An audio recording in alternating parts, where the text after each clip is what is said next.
Hey everybody, what's going on? Hellmite here, bringing you another video from Grab the Lantern today. Preseason is in full swing, and I wanted to take to the internet and kind of give my thoughts on how it's going so far and how the changes Riot have put out have gone. Now, I know that there is a lot of current frustration at Preseason, and I honestly haven't been having as much troubles as I know a lot of people have been, so I wanted to kind of talk about it and give my few thoughts on how things are going. First and foremost, to address the elephant in the room, Dark Harvest. I think that, yes, Riot definitely overbuffed it. I think the biggest issue for me is that Dark Harvest used to have a niche, however small. At the very least, it was the kind of keystone that you could only really afford to take if you were a champion that had auto attacks somewhere in their kit.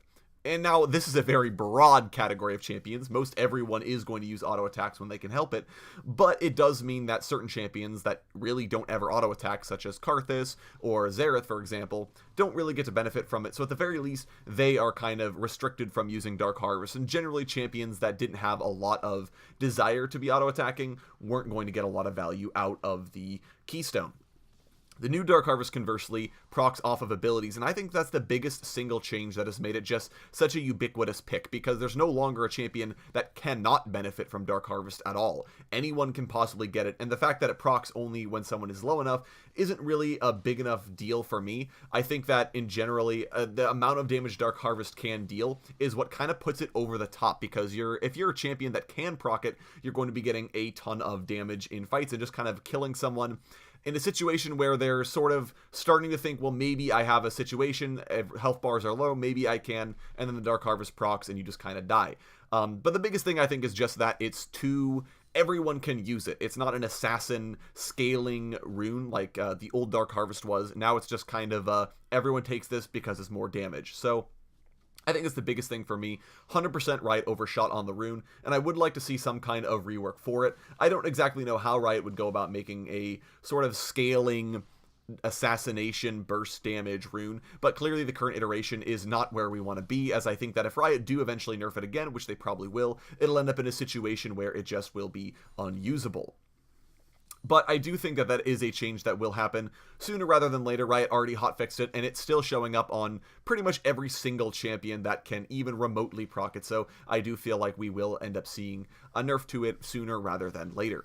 Talking about turret plating, I actually think this did have the expected result that Riot were talking about, which is to give a longer laning phase. I do feel like even if you want to shove really, really hard and get first tower, the sort of 5-minute first tower bloods that you get after double killing the enemy bot lane almost just don't happen anymore. I rarely ever see this actually being a thing that people are able to pull off, where it used to be a sort of disturbingly common thing that happened beforehand. Tower plating had the appropriate effect that I think it was supposed to, which is to give longer laning phases. I think for the most part, I've had laning phases go beyond 10 minutes in almost every game I've played since preseason, which is a big change, and I think one that you were definitely looking to have happen. Now, the other change that I kind of wanted to talk about as well is that, yes, I do think that while it does give gold generation as sort of a compensation for the fact that you can't kill the first tower early on, I do like that. I think that the amount of gold it gives really isn't that significant, and if your opponents are able to sort of chew through the tower before you would have a normal lane duration phase, so if your tower is still dying by like 7 or 8 minutes, at that point, you are kind of gonna lose the lane anyways, so you don't want to have Riot didn't want to just buff towers across the board. I think that would be a mistake, because then it guarantees that you just play late game. No one is incentivized to play any kind of early game champion, because why would you? Towers are too strong, you can't kill them, you can't rotate, you can't take advantage of early game strength, so you may as well just hang out and let your comp scale up. So I think that tower plating are an interesting compromise, because it does give you the ability to have a longer laning phase and play for late game, which I think is a big reason why Karthus is pretty strong right now. Obviously, ignoring the aforementioned Dark Harvest buffs, but I do think at the same time that having the gold generation whenever you break plates does incentivize early pushing comp. So even if they can't kill the tower before 14 minutes, at the very least they are generating a lot more gold than their opponent and pressuring the early lead. So I think it's a compromise, and I think that's a better way of looking at it than saying, well, Riot tower plating didn't do enough, we just want towers to always be up and never lose HP until 14 minutes. I think that's going potentially a little too far with things. So I'm actually very happy with the current iteration. I think it's been very successful.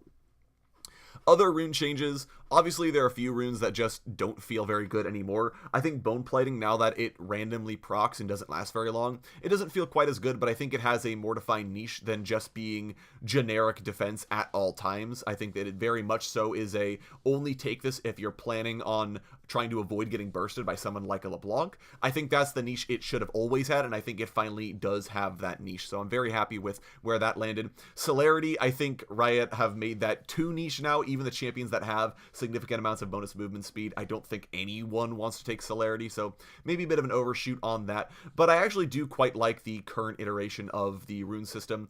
The rune stat shards, I'm not a big fan of. I think for the most part, I've just been adding the just the recommended settings because it doesn't seem to make too much of a difference as per usual. And this was kind of the issue with a previous rune set, is it just wasn't noticeable enough.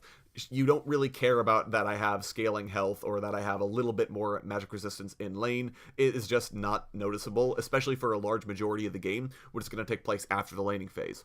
But I do like that there is still the option there. There have been a couple of games where I have been very happy to be able to say, I'm going to take a lot of defenses here and just try to survive a tough lane matchup. And I think in that regard, it is a bit more of a success rather than just picking your two trees that you prefer and hoping it gives you the right stats for the job. So I do actually enjoy that about the changes they made there.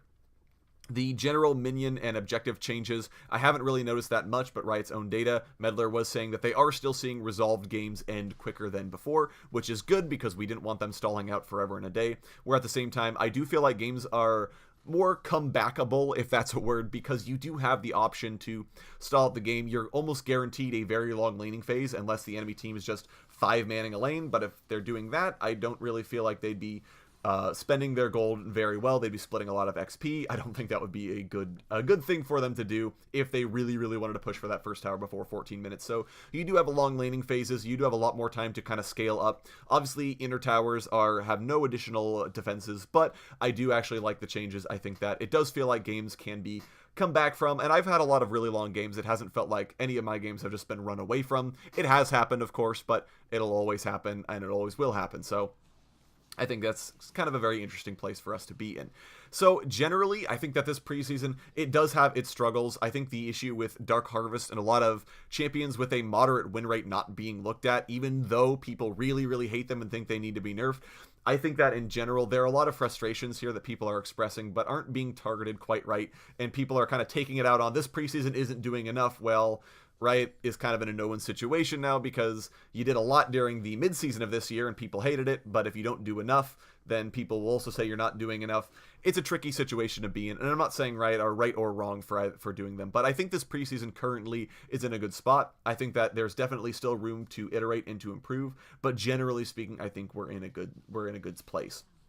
Anyways, so those are just kind of my thoughts about this current preseason. Go ahead and let me know what you guys are thinking of it down in the comment section below. Would love to hear your thoughts, especially if you're like, no, this is a garbage preseason and I absolutely hate everything they did. Let me know that in the comment section below and let me know why you think it's bad.